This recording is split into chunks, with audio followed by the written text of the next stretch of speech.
ارحم اسے جاتا دیکھ کر مسکرانے لگا۔ اسے معلوم تھا کہ لائبہ کی یہ شرارتیں ہی اسے بڑے گھر کی رونق ہے، لیکن وہ یہ بھی جانتا تھا کہ لائبہ کا پیچھا کرنا ضرور صرف ایک بچکانہ حرکت نہیں تھی، بلکہ اس کے پیچھے وہ لاشعوری محبت تھی جسے لائبہ خود بھی ابھی تک پہچان نہیں پائی تھی۔ رات کے پچھلے پہر جب پورا گھر سو رہا تھا، لائبہ اپنے کمرے کی بالکنی میں کھڑی ٹھنڈی ہوا کا لطف لے رہی تھی کہ اس کی نظر نیچے لان میں کھڑے ارحم پر پڑی۔ وہ فون پر کسی سے بہت سنجیدگی سے بات کر رہا تھا۔ نہیں، ابھی سے کچھ مت بتانا، وقت آنے پر میں خود سب کو بتا دوں گا، ابھی اس کی جان کو خطرہ ہو سکتا ہے۔ ارحم کی الفاظ لائبہ کے کان میں پڑے تو اس کے رونگٹے کھڑے ہو گئے۔ خطرہ؟ کس کی جان کو؟ اس کا دماغ پھر سے گھومنے لگا۔ کیا ارحم کسی بڑی مشکل میں تھا، یا پھر وہ ہاسپٹل والا منصوبہ اتنا سادہ نہیں تھا جتنا نظر آ رہا تھا؟ اس نے فیصلہ کیا کہ وہ اب جاسوسی نہیں کرے گی، لیکن ارحم کی حفاظت کے لیے اسے کچھ تو کرنا ہوگا۔ وہ بھی سوچ ہی رہی تھی کہ ارحم نے اچانک اوپر بالکنی کی طرف دیکھا۔ لائبہ تیزی سے پیچھے ہٹ گئی، مگر ارحم اسے دیکھ چکا تھا۔ اس نے وہیں سے اشارے سے اسے اندر جانے کو کہا۔ لائبہ کا دل تیزی سے دھڑک رہا تھا۔ وہ سمجھ گئی تھی کہ ارحم کی زندگی کے کئی پہلو ابھی بھی اس سے اوجھل ہیں، اور اس بات یہ کوئی کھیل نہیں بلکہ ایک سنجیدہ معاملہ تھا۔ اس رات لائبہ کو ایک لمحے کے لیے بھی نیند نہیں آئی۔ خطرہ؟ کس کی جان کو خطرہ؟ یہ سوال اس کے دماغ میں ہتھوڑے کی طرح بج رہا تھا۔ ارحم خانزادہ جتنا سادہ نظر آنے کی کوشش کر رہا تھا، حالات اس سے کہیں زیادہ پیچیدہ تھے۔ صبح جب وہ ناشتے کی میز پر پہنچی تو اس کے چہرے کی زردی اور آنکھوں کے گرد ہلکے سیاہ حلقے صاف بتا رہے تھے کہ وہ ساری رات جاگی ہے۔ ارحم ہمیشہ کی طرح اخبار سامنے رکھے بیٹھا تھا، مگر اس کی نظریں اخبار سے زیادہ لائبہ کے متفکر چہرے پر تھیں۔ لائبہ بیٹی، تمہاری طبیعت تو ٹھیک ہے؟ رات سوئی نہیں کیا؟ بشرا خانم نے اس کا ماتھا چھوتے ہوئے پوچھا۔ جی دائی جان، بس وہ ذرا سر میں درد تھا۔ لائبہ نے چوری چھپے ارحم کی طرف دیکھا، جس نے اخبار نیچے کر کے اسے ایک گہری اور تنبیہ نظر سے دیکھا تھا۔ اس نظر کا مطلب صاف تھا کہ خاموش رہو۔ ناشتے کے بعد جیسے ہی ارحم اپنے کمرے کی طرف بڑھا، لائبہ اس کے پیچھے لپکی۔ اس نے ارحم کو کوریڈور میں ہی روک لیا۔ ارحم لالا رکی، اس نے ہانپتے ہوئے کہا۔ ارحم رکا مگر مڑا نہیں۔ کتنی بار کہا ہے میرا پیچھا کرنا چھوڑ دو، تمہارے گھٹنے جواب دے جائے گی مگر تمہاری عادت نہیں جائے گی۔ اس کا لہجہ وہی روایتی سرد تھا، مگر اس بار اس میں ایک انجانا خوف بھی چھپا تھا۔ میں پیچھا نہیں کر رہی، میں نے رات آپ کی باتیں سنی تھی، آپ کسی سے کہہ رہے تھے کہ اس جان کو خطرہ ہے۔ لائبہ نے اس کے سامنے آ کر کھڑے ہوتے ہوئے سیدھا سوال کیا۔ ارحم کی آنکھوں میں ایک لمحے کے لیے ارتعاش پیدا ہوا، پھر وہ واپس اپنی اصلی حالت میں آ گیا۔ اس نے لائبہ کے کندھوں کو مضبوطی سے تھاما اور اسے دیوار کے ساتھ لگایا۔ لائبہ مہروز خانزادہ، یہ تمہاری گڑیوں کا کھیل نہیں ہے۔ کچھ باتیں جتنی کم معلوم ہو، انسان اتنا ہی محفوظ رہتے ہیں۔ تم صرف اتنا کرو کہ اس گھر کی حدود سے باہر قدم نہ رکھو جب تک میں نہ کہوں۔ وہ اس طرح لہجے میں بولتا لائبہ کے وجود میں سنسنی دڑا گیا۔ کیوں؟ کیا وہ ہسپتال والے پروجیکٹ کی وجہ ہے؟ کیا وہاں کے مقامی وڈیرے آپ کے خلاف ہیں؟ وہ بنا ڈرے بولی۔ لائبہ کی ذہانت اب کام کر رہی تھی۔ ارحم نے ایک گہرا سانس لیا۔ اسے معلوم تھا کہ لائبہ کو اب بہلانا نہیں جا سکتا۔ ہسپتال کی زمین جس سے میں نے خریدی ہے، اس کے دشمن نہیں چاہتے کہ وہاں فلاحی کام ہو۔ وہ لوگ مجھے نقصان پہنچانے کے لیے کسی بھی حد تک جا سکتے ہیں، اور میری سب سے بڑی کمزوری میرا خاندان ہے۔ اس نے خاندان کہتے ہوئے لائبہ کی آنکھوں میں اتنی شدت سے دیکھا کہ لائبہ کو اپنا سانس رکتا ہوا محسوس ہوا تھا۔ تو کیا آپ مجھے قید کر رہے ہیں؟ لائبہ نے دبی آواز میں پوچھا۔ میں تمہیں محفوظ کر رہا ہوں۔ ارحم نے اپنا ہاتھ اس کے کندھے سے ہٹایا اور جیب سے ایک چھوٹا سا آلہ نکال کر اس کی طرف بڑھایا۔ یہ ہمیشہ اپنے پاس رکھنا۔ یہ محض ایک انگوٹھی ہے، لیکن اس میں ایک سگنل ہے جو سیدھا میرے فون سے جڑا ہے۔ وہ انگوٹھی اس کے ہاتھ میں پہناتے ارحم نے اس کی آنکھوں میں دیکھا۔ لائبہ نے وہ خوبصورت چاندی کی انگوٹھی دیکھی جس پر ایک نیلا پتھر جڑا تھا۔ اسے پہنتے ہوئے اسے ایسا لگا جیسے وہ ارحم کی حفاظت کے حصار میں آ گئی ہے۔ 2 دن گزر گئے۔ گھر کا ماحول بظاہر پرسکون تھا، مگر ارحم کی مصروفیات بڑھ گئی تھی۔ وہ اب گھر میں کم اور فون پر زیادہ ہوتا تھا۔ ایک شام جب ارحم کسی کام سے شہر سے باہر گیا ہوا تھا، خانزادہ مینشن کے بڑے گیٹ پر ایک کالی گاڑی آ کر رکی۔ لائبہ لاؤنج میں بیٹھی کتاب پڑھ رہی تھی جب ملازم نے آ کر بتایا کہ کوئی مہمان اس سے ملنے آیا ہے۔ مجھ سے؟ اس وقت؟ لائبہ حیران ہوئی۔ بی جان اور باقی سب اوپر آرام کر رہے تھے۔ وہ باہر پورچ میں آئی تو دیکھا کہ ایک لمبا چوڑا آدمی جس نے کالی اینک لگائی ہوئی تھی ایک بند لفافہ لیے کھڑا تھا۔ مس لائبہ، یہ ارم خانزادہ صاحب نے بھیجا ہے۔ انہوں نے کہا ہے کہ اسے ابھی کھول کر پڑھیں اور ساتھ چلیں۔ اس آدمی کی آواز مشینی اور سپاٹ تھی، وہ جیسے حکم دے رہا تھا۔ لائبہ کا دل دھک سے رہ گیا۔ ارم نے تو کہا تھا کہ گھر سے باہر نہیں جانا۔ اس نے لرزتے ہاتھوں سے لفافہ کھولا۔ اندر ارم کے ہاتھ کی لکھی ہوئی تحریر تھی کہ لائبہ، حالات اچانک بدل گئے، تم اس آدمی کے ساتھ فوراً سیف ہاؤس پہنچو، میں وہیں ملوں گا، دیر مت کرنا۔ لائبہ نے اس لائن کو پڑھتے پھر ایک بار اپنی انگوٹھی کو دیکھا۔ اس کا دماغ کہہ رہا تھا کہ یہ وہی خطرہ ہے جس کا ارم نے ذکر کیا تھا، مگر اس کا دل کچھ اور ہی محسوس کر رہا تھا۔ اس نے خاموشی سے گاڑی بیٹھنے کا فیصلہ کیا، لیکن بیٹھنے سے پہلے اس نے انگوٹھے کے نیلے پتھر کو 3 بار دبایا۔ یہ وہ کوڈ تھا جو ارم نے اسے ایمرجنسی کے لیے سمجھایا تھا۔ گاڑی جیسے ہی مینشن کی گیٹ سے باہر نکلی، لائبہ نے محسوس کیا کہ راستہ وہ نہیں ہے جو ان کے سیف ہاؤس کی طرف جاتا ہے۔ یہ راستہ تو غلط ہے، لائبہ نے گھبرا کر کہا۔ ڈرائیور نے آئینے میں سے دیکھ کر ایک شفاف مسکراہٹ دی اور اپنی اینک اتار دی۔ راستہ بالکل ٹھیک ہے محترمہ، بس منزل وہ نہیں جو آپ سمجھ رہی ہیں، وہ مکروہ مسکراہٹ کے ساتھ بولا۔ لائبہ کا خون منجمد ہو گیا۔ اس نے بھاگنے کی کوشش کی مگر دروازے لاک تھے۔ اسی وقت اس کے موبائل پر ارم کی کال آنے لگی، مگر اس سے پہلے کہ وہ اٹھاتی، اس شخص نے فون چھین کر کھڑکی سے باہر پھینک دیا۔ دوسری طرف ارم جو ایک اہم میٹنگ میں تھا، جیسے ہی اس کی گھڑی پر سرخ لائٹ جلی، وہ دیوانہ وار اٹھ کر کھڑا ہوا۔ اس کی پیشانی پر پسینہ آ گیا۔ لائبہ! اس کے حلق سے ایک چیخ نما دبی سی آواز نکلی۔ اس نے فوراً اپنے لیپ ٹاپ پر ٹریکر آن کیا۔ سگنل تیزی سے شہر کی پرانی بستی کی طرف جا رہا تھا۔ ارم نے ایک لمحہ ضائع کیے بغیر اپنی پستول اٹھائی اور گاڑی کی طرف بھاگا۔ اس کی آنکھوں میں اب وہ رحم نہیں تھا جو لائبہ کے لیے ہوتا تھا، بلکہ اب وہاں وہ درندہ جاگ چکا تھا جو اپنے وجود کے سب سے قیمتی حصے کو بچانے کے لیے کسی کا بھی لہو بہا سکتا تھا۔ اگر اسے خراش بھی آئی تو میں اس شہر کو قبرستان بنا دوں گا۔ ارم نے دانت پیستے ہوئے ایکسیلیٹر پر پیر جمایا۔ پرانی بستی کی تنگ و تاریک گلیوں میں گاڑی ایک بوسیدہ گودام کے سامنے جا کر رکی۔ لائبہ کو جب زبردستی گاڑی سے اتارا گیا تو اسے اپنے پیروں میں جان محسوس نہیں ہو رہی تھی۔ خوف کی ایک لہر اس کی ریڑھ کی ہڈی میں دوڑ رہی تھی، مگر جیسے ہی اسے اندر دھکیلا گیا، اس کی نظر سامنے کرسی پر بیٹھے شخص پہ پڑی۔ تو یہ ہے ارم خانزادہ کی وہ قیمتی جائیداد جس کے لیے وہ پورے شہر سے بیر مول لے رہا ہے۔ ایک ادھیڑ عمر شخص جس کے چہرے پر ایک گہرا زخم کا نشان تھا، سگار کا دھواں اڑتے ہوئے بولا۔ یہ ہاشم ڈوگر تھا، ارم کا وہ حریف جو ہسپتال والی زمین پر اپنا قبضہ برقرار رکھنا چاہتا تھا۔ ارم لالا تمہیں نہیں چھوڑیں گے، تمہیں اندازہ بھی نہیں کہ تم نے کس کے شہر کو چھیڑا ہے، لائبہ نے ہمت جمع کر کے بلند آواز میں کہا، حالانکہ اس کا لہجہ کانپ رہا تھا۔ ہاشم ڈوگر نے قہقہہ لگایا۔ وہ شیر اب اپنے پنجے کاٹنے پر مجبور ہو جائے گا۔ جیسے ہی وہ یہاں آئے گا اسے ان کاغذات پر سائن کرنے ہوں گے، ورنہ اس کی معصوم محبوبہ دوبارہ کبھی خانزادہ مینشن کی سیڑھیاں نہیں چڑھے گی۔ متنفر سے اسے دیکھتا وہ بولا تھا۔ اسی دوران ارم کی گاڑی گودام سے چند میٹر دور چھٹکے سے رکی۔ اس کی آنکھیں خون کی طرح سرخ ہو رہی تھی۔ اس نے اپنے گارڈز کو پیچھے رہنے کا اشارہ کیا اور خود خاموشی سے عقبی راستے سے اندر داخل ہوا۔ اس کے ہاتھ میں موجود پستول اس کے پکے ارادے کی عکاسی کر رہے تھے۔ اندر لائبہ کو ایک پلر سے باندھا جا رہا تھا۔ ہاشم ڈوگر نے جیسے اس کے قریب آ کر اس کے چہرے کو چھونے کی کوشش کی، ایک گولی کی آواز گونجی اور گودام کا وہ حصہ شیشے کے ٹکڑوں سے بھر گیا۔ اپنا گندا ہاتھ پیچھے ہٹا لو ڈوگر، ورنہ نتائج کے ذمہ دار تم خود ہوگے۔ ارم کی آواز کسی بھپرے ہوئے طوفان کی طرح گونجی۔ وہ سائے سے نکل کر روشنی میں آیا۔ اس کا لباس پھکرا ہوا تھا، ماتھے پر غصے کی رگیں ابھری ہوئی تھیں اور نگاہیں صرف لائبہ پر جمی تھی۔ ارم لالا! لائبہ کی آنکھوں سے بے اختیار آنسو بہہ نکلے۔ آ گئے ارم خانزادہ، مجھے معلوم تھا تم اپنی جان کی پرواہ نہیں کرو گے، پر اس لڑکی کے لیے تڑپ کر آؤ گے۔ ہاشم ڈوگر نے اپنے آدمی کو اشارہ کیا جنہوں نے فوراً ارم پر بندوقیں تانی۔ ارم نے اس کی آنکھوں میں دیکھتا بلکہ ایک قدم اور آگے بڑھایا۔ تم نے اسے چھو کر اپنی موت کو دعوت دی ہے۔ کاغذات چاہیے تھے تو مجھ سے مانگتے، اسے بیچ میں لا کر تم نے کھیل کے اصول بدل دیے ہیں۔ اور یاد رکھنا، ارم خانزادہ جب اصول بدلتا ہے تو پھر وہ اپنے سامنے والے کو بالکل نہیں دیکھتا۔ ارم نے تنبیہ کی تھی۔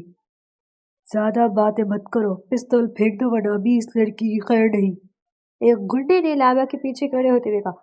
ارم کے جبڑے بھیج گئے. اس نے آہستہ سے اپنی پستول فرش پر ڈال دی مگر اس کی نظریں لائبہ کو تسلی دے رہی تھی. کچھ نہیں ہوگا لائبہ، میں آ چکا ہوں، میرا وعدہ ہے اب تمہیں کوئی نہیں چھو سکتا. لائبہ کو ڈرتے دیکھ کر ارہم نے اسے تسلی دی تھی. ہاشم ڈوگر ارہم کے قریب آیا اور اس کے منہ پر زوردار تھپڑ رسید کرنا چاہا. لائبہ چیخ اٹھی مگر ارہم کے چہرے پر ایک جاندار مسکراہٹ آئی تھی. بس اتنا ہی زور ہے؟ ارہم نے اس کا ہاتھ بیچ میں ہی روکنے تجزیہ پوچھا.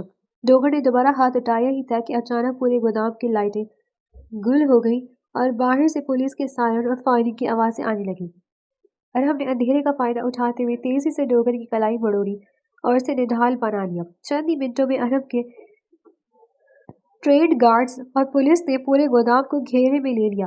ارہم نے ڈوگر کو پولیس کے حوالے کیا اور دیوانہ وار لائبہ کی طرف لپکا. اس نے تیزی سے اس کی رسیاں کھولی اور اسے اپنے مضبوط حصار میں لے لیا. لائبہ اس کے سینے سے لگ کر پھوٹ پھوٹ کر رونے لگی. ارہم کا ہاتھ اس کے سر پر تھا. وہ اسے خود سے اتنا قریب کیے ہوئے تھا جیسے اسے دنیا سے چھپا لینا چاہتا ہو. میں آ گیا ہوں لائبہ، اب کوئی تمہیں ہاتھ نہیں لگائے گا. آئی ایم سوری، میری وجہ سے تمہیں یہ سب دیکھنا پڑا. اس کے بال چلاتے ہوئے بولا. لائبہ نے ہچکیاں لیتے ہوئے ارہم کی قمیض کی مٹھیوں میں جکڑ لیا. مجھے لگا اب کبھی واپس نہیں جا پاؤں گی، وہ ہچکیوں کے ساتھ بولی تھی. میں اتنی آسانی سے تمہیں کسی کے حوالے نہیں کرنے والا، اور اب تو تم نے میری انگوٹھی بھی پہن لی ہے، اب تو تم باقاعدہ میری پناہ میں ہو. ارہم نے اسے خود سے تھوڑا دور کیا اور اس کے آنسو پوچھتے ہوئے انتہائی نرمی سے کہا. گھر واپسی کے سفر میں لائبہ گاڑی میں ارہم کے کندھے پر سر رکھ کر سو گئی تھی. ارہم اسے دیکھ کر سوچ رہا تھا کہ اس لڑکی کی معصومیت نے اس کے پتھر دل کو کیسے پگھلا دیا تھا. اس نے عہد کیا تھا کہ اب وہ اس پر حق حاصل کرے گا جو اسے ہمیشہ کے لیے اس کا بنا دے. خانزادہ مینشن پہنچ کر جب ارہم اسے اپنی باہوں میں اٹھا کر اندر لے آئے تو بی جان بشریٰ خانم کی حیرت اور پریشانی کی انتہا نہ رہی، مگر ارہم کی آنکھوں کے عزم نے سب کو خاموش کر دیا تھا. آج کے بعد لائبہ کے بارے میں کوئی فیصلہ ہوگا تو وہ صرف میں کروں گا، ارہم نے دو ٹوک لہجے میں کہا اور اسے اس کے کمرے میں لے گیا. اس واقعے کے بعد خانزادہ مینشن کی فضا بدل گئی تھی. لائبہ 2 دن تک صدمے کی وجہ سے اپنے کمرے سے باہر نہیں نکلی، لیکن اس کے کمرے کے باہر ارہم کا پہرا ہر وقت موجود رہتا. بی جان اور بشریٰ خانم ارہم کے بدلے ہوئے تیور دیکھ کر حیران بھی تھی اور کسی حد تک حقیقت کو سمجھ بھی رہی تھی. تیسرے دن کی شام لائبہ بالکنی میں بیٹھی غروب آفتاب دیکھ رہی تھی جب ارہم دستک دیے بغیر اندر داخل ہوا. اس کے ہاتھ میں کافی کے 2 مگ تھے. کافی کڑوی ہے، بالکل میری طرح. ارہم نے پرانی بات دہرائی تو لائبہ کے مرجھائے ہوئے لبوں پر ایک چھوٹی سی مسکان رنگ گئی. شکریہ، لائبہ نے مگ پکڑتے ہوئے دھیمے لہجے میں کہا. ارہم اس کے برابر کرسی پر بیٹھ گیا اور کچھ دیر خاموشی سے اسے دیکھتا رہا. اب کیسا محسوس کر رہی ہوں؟ اس نے نرمی سے پوچھا. خوف ابھی بھی پوری طرح نہیں نکلا ارہم لالا، پر جب آپ پاس ہوتے ہیں تو لگتا ہے کوئی میرا کچھ نہیں بگاڑ پائے گا، لائبہ نے نظریں جھکا کر کہا. اس دن کے بعد سے لائبہ کے دل میں عجیب سی ہلچل تھی. وہ ارہم کے لیے اپنے جذبات سمجھ نہیں پا رہی تھی. ارہم نے کافی کا مگ میز پر رکھا اور لائبہ کے قریب ہوتے ہوئے اس کا ہاتھ تھام لیا. وہی انگوٹھی ابھی بھی اس کی انگلی میں چمک رہی تھی. لائبہ، اس دن میں نے تم سے ایک شرط مانی تھی، یاد ہے کہ تم میری ہر بات مانو گی؟ ارہم نے سنجیدگی سے کہا. لائبہ نے دھڑکتے دل کے ساتھ اس بات میں سر ہلا دیا.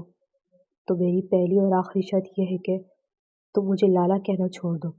ارہم کی آواز میں ایک عجیب سی خنک تھی جسے وہ کسی بھی حال میں اس کو اس بات پر راضی کر کے ہی رہنے والا تھا. مگر بی جان، مورے دائی جان سب کیا کہیں گے؟ لائبہ نے تڑپ کر ارہم کی طرف دیکھا. وہ سمجھ نہیں پا رہی تھی کہ ارہم یہ کیوں کہہ رہا ہے. سب وہی کہیں گے جو میں چاہوں گا لائبہ. جس دن میں نے تمہیں اس ہوٹل میں پکڑنے کے لیے جال بچھایا تھا، اس دن میرا ارادہ صرف تمہیں ڈرانا تھا، پر جب تم اس ڈوگر کے قبضے میں تھی تو مجھے احساس ہوا کہ میرے لیے ارہم خانزادہ ہونا، یہ روب، یہ بزنس سب مٹی ہے. اگر تم میرے پاس نہیں ہو، میں نے تمہیں نادان کہا تھا، پر سچ تو یہ ہے کہ تمہاری اس نادانی نے مجھے اپنی ہی محبت کا قیدی بنا لیا ہے. تم ارہم خانزادہ کے دل میں رہنے والی واحد لڑکی ہو. ارہم نے اس کا ہاتھ تھوڑا اور مضبوطی سے پکڑا. لائبہ کا سانس روکنے لگا. اسے یقین نہیں آ رہا تھا کہ وہ مغرور اور باروب ارہم خانزادہ اس کے سامنے اپنا دل ہار کر بیٹھا ہے. ارہم، اس نے پہلی بار اس کا نام بغیر کسی سابقے کے لیا. ارہم کے چہرے پر ایک فاتحانہ چمک آئی. جی لائبہ مہروز خانزادہ، وہ جان مارنے والے انداز سے بولا. ابھی وہ دونوں ایک دوسرے کی نظروں کے سحر میں ہی تھے کہ اچانک نیچے لاؤنج سے کسی کی زور زور سے رونے کی اور چیخنے کی آواز آئی۔ دونوں چونک کر کھڑے ہو گئے۔ وہ تیزی سے نیچے پہنچے تو دیکھا کہ ارہم کے چھوٹے چچا یعنی لائبہ کے والد مہروز خانزادہ صوفے پر سر پکڑے بیٹھے تھے اور فرزانہ خانم رو رہی تھی۔ کیا ہوا چچا جان؟ ارہم نے آگے بڑھ کر پوچھا۔ مہروز صاحب نے سر نظر اٹھا کر ارہم کو دیکھا۔ ان کی آنکھوں میں سرخ تھی۔ ارہم بیٹا، بربادی ہو گئی۔ عاشق ڈوگر کے بھائیوں نے ہمارے گاؤں والے گودام کو آگ لگا دیا۔ ہمارا سارا مال جل کر راکھ ہو گیا۔ انہوں نے دھمکی دی ہے کہ اگر لائبہ کا رشتہ ان کے بیٹے کے لیے نہیں دیا گیا تو وہ پورے خاندان کو نشانہ بنائیں گے۔ وہ غمگین آواز سے بولے۔ پورے لاؤنج میں سناٹا چھا گیا۔ لائبہ کے پیروں تلے سے جیسے زمین نکل گئی۔ دشمن اب اس کی جان سے کھیل کر اس کی عزت پر ہاتھ ڈالنے کو کوشش کر رہا تھا۔ ارہم کا ہاتھ مشتعل ہو کر مٹھیاں بن گیا۔ اس نے لائبہ کی طرف دیکھا جو خوف سے سفید پڑ چکی تھی۔ چچا جان، ہاشم ڈوگر کی اتنی ہمت کہ وہ خانزادہ مینشن کی بیٹی کا نام اپنی زبان پر لائے۔ آپ ان سے کہیں کہ لائبہ کا رشتہ اب کہیں نہیں ہو سکتا کیونکہ لائبہ ارہم خانزادہ کی منگیتر ہے۔ ارہم نے سب کے سامنے لائبہ کا ہاتھ پکڑا اور بلند آواز سے بولا۔ ارہم؟ بشریٰ خانم نے حیرت سے پکارا۔ ہاں مورے، میں نے فیصلہ کر لیا، کل صبح ہی ہمارا نکاح ہوگا۔ میں دیکھتا ہوں کون اس کی طرف میلی آنکھ سے دیکھتا ہے۔ ارہم کا لہجہ اتنا حتمی تھا کہ کسی کو مخالفت کی جرأت نہ ہوئی۔ لائبہ نے آنسو بھری نظروں سے ارہم کو دیکھا۔ اس نے ایک بہت بڑی آنکھ سے نکال کر اپنے نام کے حصار میں لے لیا تھا۔ خانزادہ مہشن کی فضا اس وقت دو متضاد جذبوں کے بیچ جھول رہی تھی۔ ایک طرف نکاح کی تیاری تھی اور دوسری طرف ایک اچانک خوف جسے طوفان سے پہلے کا سکون ہو۔ ارہم نے پوری حویلی کو ایک قلعے میں تبدیل کر دیا تھا۔ ہر کونے پر مسلح گارڈز تعینات تھے لیکن اس کے اپنے چہرے پر ایک عجیب سا اطمینان تھا۔ لائبہ اپنے کمرے میں آئینے کے سامنے بیٹھی سرخ اور روسی جوڑ میں کرسی پری جمال سے کم نہیں لگ رہی تھی مگر اس کے ہاتھ پاؤں برف کی طرح ٹھنڈے تھے۔ بشریٰ خانم نے اس کے سر پر دوپٹہ سیٹ کرتے ہوئے اس کا ماتھا چوما۔ پریشان نہ ہو لائبہ، ارہم نے ٹھیک ہی کہا تھا۔ تم اس گھر کی عزت ہو اور اب اس کا مان بھی۔ وہ تمہیں کچھ نہیں ہونے دے گا۔ بشریٰ خانم نے اس کو تسلی دی تھی۔ وہ بے حد خوش تھی۔ انہیں لائبہ بہت عزیز تھی۔ لائبہ نے دھیرے سے سر ہلایا مگر اس کا دل کہہ رہا تھا کہ ہاشم ڈوگر اتنی آسانی سے ہار ماننے والوں میں سے نہیں ہے۔ نچلی منزل پر مولوی صاحب آ چکے تھے۔ ارہم سفید کلف لگے سوٹ میں ملبوس اپنی مخصوص معروف شخصیت کے ساتھ صوفے پر بیٹھا تھا۔ اس کی نظریں بار بار سیڑھیوں کی طرف اٹھ رہی تھی۔ جیسے ہی لائبہ فرزانہ خانم کے ساتھ نیچے آئی ارہم کی دھڑکنیں ایک لمحے کو تھم گئی۔ وہ آج اس کی زندگی بننے جا رہی تھی۔ نکاح کی کارروائی شروع ہوئی۔ لائبہ مہروز خانزادہ، کیا آپ کو ارہم خانزادہ ولد مہروز خانزادہ کے ساتھ یہ نکاح قبول ہے؟ لائبہ کی زبان جیسے تالو سے چپک گئی تھی۔ اس نے ایک بار ارہم کی طرف دیکھا جس کی آنکھوں میں اس وقت دنیا بھر کا یقین اور تحفظ تھا۔ قبول ہے، اس نے دبی آواز میں کہا۔ 3 بار یہ الفاظ گونجے اور پھر ارہم نے بھی دستخط کر دیے۔ مبارکبادوں کا شور بلند ہوا مگر اسی لمحے حویلی کے باہر ایک زوردار آواز آئی۔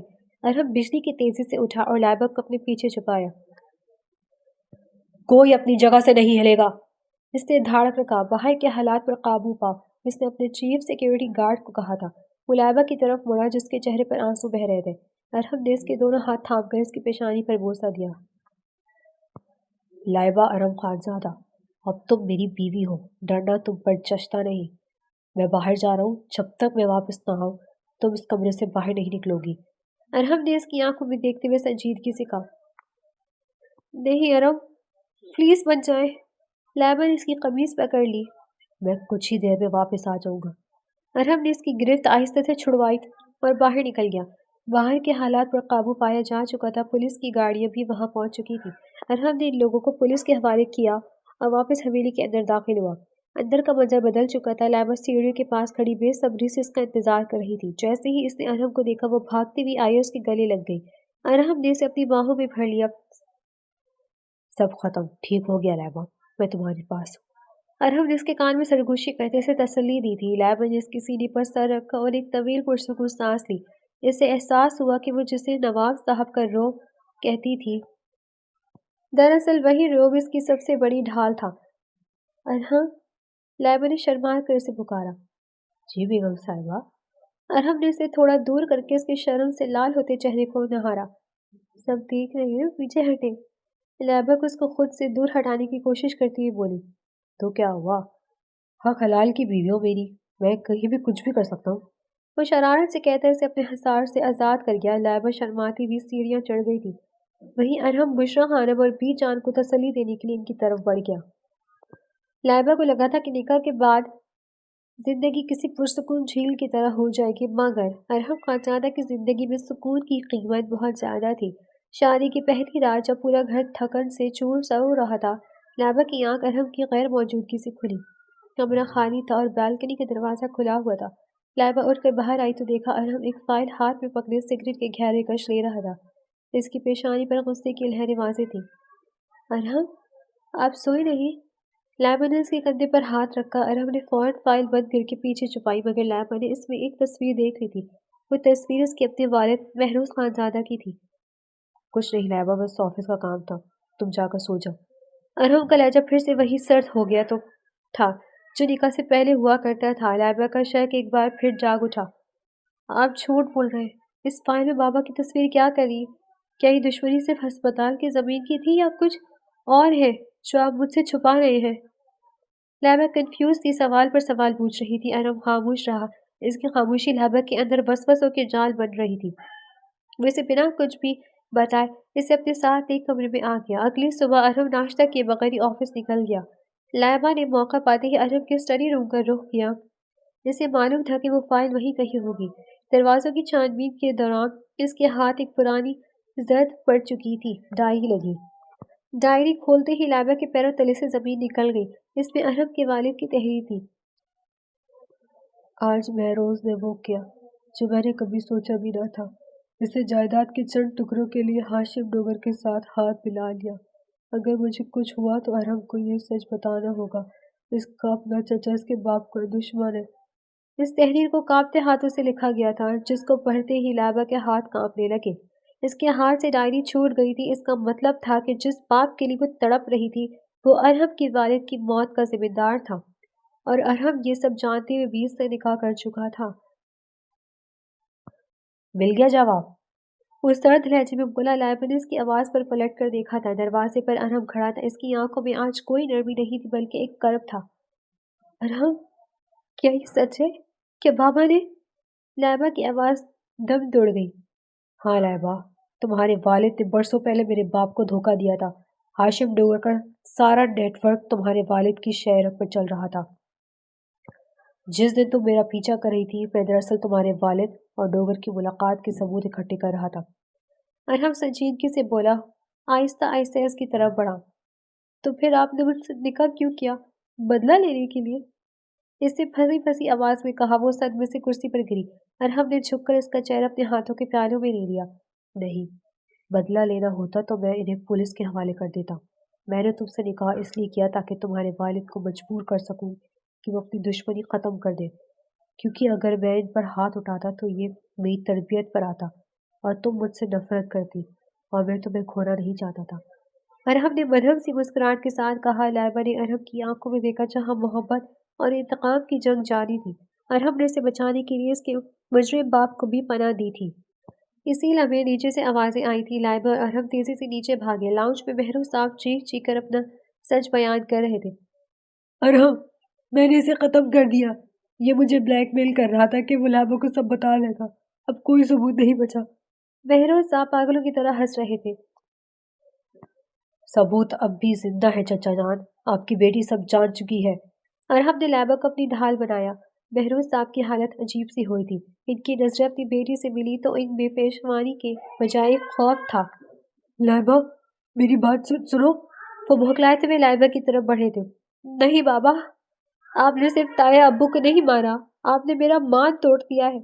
ارحم، آپ نے کہا تھا کہ آپ فیصلہ کریں گے، تو کریں فیصلہ۔ جو قانون کہتا ہے وہی ہونا چاہیے۔ لائبہ نے آنسو پوچھتے ہوئے ارحم کا ہاتھ تھام لیا۔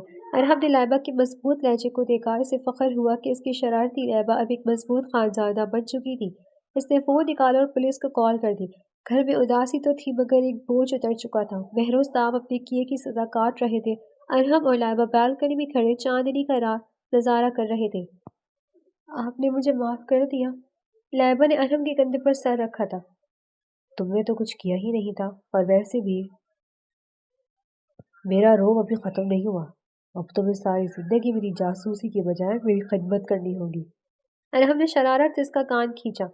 جاسوسی میں اب بھی کروں گی، یہ دیکھنے کے لیے کہ کہیں ارحم خانزادہ کے دل میں میرے علاوہ کوئی اور تو نہیں آ گیا۔ اس کے دل کے مقام پر انگلی بجاتی ہوئی وہ مسکرا کر بولی، اس دل میں صرف ایک ہی نادان لڑکی کی جگہ ہے جس کی آنکھیں بٹن نہیں ہے۔ ارحم نے اسے اپنے حصار میں لیتے ہوئے کہا۔ خانزادہ مینشن کے در و دیوار ایک بار پھر قہقہوں سے گونج اٹھے۔ آزمائشیں آئی تھیں مگر محبت نے ہر مشکل کو ایک حسین انجام میں بدل دیا تھا۔ نکاح کے ہنگاموں اور تلخ سچائیوں کے بعد آج خانزادہ مینشن کی فضاؤں میں ایک عجیب سا سکون اور معطر سی خوشبو رچی بسی تھی۔ ارحم نے آج تمام میٹنگز منسوخ کر دی تھی اور لائبہ کے لیے کچھ خاص ارادہ کر رکھا تھا۔ رات کا پچھلا پہر تھا جب لائبہ نہا کر بال کلی کیے بیڈ روم میں داخل ہوئی تو پورے کمرے کا منظر بدلا ہوا تھا۔ ہر طرف سفید گلابوں کی مہک تھی اور مدھم روشنیوں نے ماحول کو جادوئی بنا دیا تھا۔ ارحم بالکنی میں کے دروازے سے ٹیک لگائے ہاتھ جیبوں میں ڈالے خاموشی سے اسے ہی نہا رہا تھا۔ یہ سب کیا ہے ارحم؟ لائبہ نے حیرت اور شرم کے ملے جلے تاثرات کے ساتھ پوچھا۔ ارحم آہستہ آہستہ قدم اٹھاتا اس کے قریب آیا۔ اس کی نظروں کی تپش لائبہ کے رخساروں کو گلابی کر رہی تھی۔ اس نے لائبہ کا قریب آ کر اس کی گیلے بالوں سے ٹپکتا پانی کا ایک قطرہ اپنی انگلی پر لیا۔ یہ تمہارے اس خوف کے بدلے میں ہے جو تم نے پچھلے دنوں سہا۔ میں چاہتا ہوں کہ اب تمہاری آنکھوں میں صرف سکون ہو۔ ارحم نے انتہائی نرم اور گہری آواز میں کہا۔ لائبہ نے نظریں جھکائیں تو ارحم نے اپنی انگلیاں اس کی ٹھوڑی کے نیچے رکھ کر اس کا چہرہ اوپر اٹھایا۔ اب بھی مجھ پر شک ہے یا وہ ارحم والا روب اب بھی برقرار ہے؟ اس نے شرارت سے پوچھا۔ لائبہ کی پلکیں لرزنے لگی تھیں۔ نہیں، ایسا کچھ نہیں ہے، اب تو آپ کے پاس ہونے سے خود کو مکمل محسوس کرتی ہوں۔ لائبہ نے ہمت جمع کر کے پہلی بار اپنے دل کی بات کہی۔ ارحم کے لبوں پر ایک دلکش مسکراہٹ آئی۔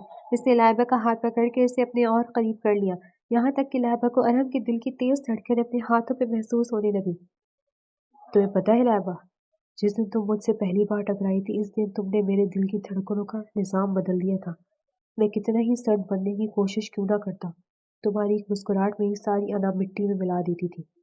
ارحم نے جھک کر اس کے کان کے پاس سرگوشی کی۔ لائبہ نے شرما کر اپنا سر ارحم کے چوڑے سینے پر ٹکا دیا۔ ارحم نے اپنی دونوں بازویں اس کے گرد پھیلا کر اسے ایک مضبوط اور پرسکون حصار میں لے لیا۔ باہر چاندنی اپنی پوری آب و تاب کے ساتھ چمک رہی تھی لیکن ارحم کے لیے اس کا چاند اب اس کی باہوں میں تھا۔ مجھ سے دور تو نہیں جائیں گے نا؟ لائبہ نے دھیرے سے پوچھا۔ ارحم نے اس کے ماتھے پر محبت سے بھرپور بوسہ ثبت کیا اور اسے مزید خود میں بیش لیا۔ تم سے دور جانا خود سے دور جانے جیسا ہے، اور ارحم خانزادہ اپنی سب سے قیمتی جیت کو کبھی ہارنے نہیں دیتا۔ اس کے پاس جھکتے وقت گمگیر آواز سے بولا تھا۔ کمرے میں خاموشی تھی مگر ان کی دھڑکنیں ایک دوسرے سے ہزاروں باتیں کر رہی تھیں۔ وہ رات خانزادہ مینشن کے ان دو دلوں کے لیے ایک نئی زندگی کا خوبصورت آغاز تھا۔